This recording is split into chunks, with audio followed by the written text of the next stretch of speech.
ईश्वर ने can say कहा कि तू क्यों क्रोधित है।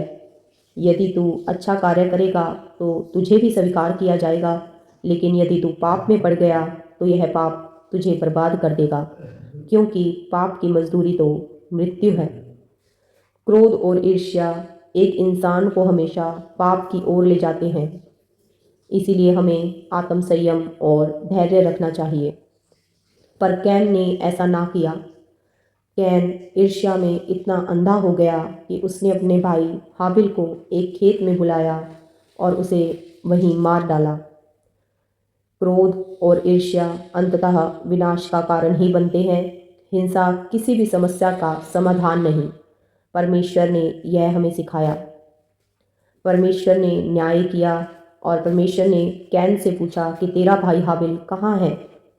कैन ने उत्तर दिया कि क्या मैं अपने भाई का रक्षक हूँ।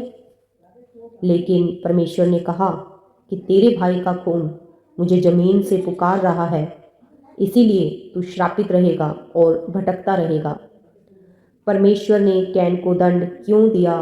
क्योंकि कैन ने अपनी गलती को स्वीकार करके परमेश्वर से क्षमा भी मांगना उचित ना समझा।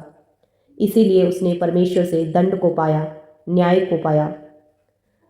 श्रापित होने के बाद कैन ने डर कर प्रार्थना की और परमेश्वर से कहा कि मुझे क्षमा कर, ये सज़ा मेरे सहने से बाहर है। तब दयालु परमेश्वर ने करुणा की और उसे एक विशेष चिन्ह दिया कि ताकि कोई उसे मार ना सके। पाप का परिणाम तो हमें अवश्य भुगतना ही पड़ता है, लेकिन परमेश्वर दयालु है और पश्चाताप करने पर हमें नई राह भी देता है। इस कहानी से हमें क्या शिक्षा मिली? पहली, सच्ची भक्ति और श्रद्धा ही परमेश्वर को प्रिय है। दूसरी, क्रोध और ईर्ष्या से बचना चाहिए, क्योंकि पाप विनाश का कारण बनता है। तीसरा, हमें अपने कर्मों के लिए स्वयं उत्तरदायी होना चाहिए, ना कि दूसरों पर दोष लगाना चाहिए। चौथा, परमेश्वर न्यायी और दयालु दोनों ही है। वह दंड भी देता है, पर पश्चाताप करने पर क्षमा भी कर देता है। सबको जय मसीह की।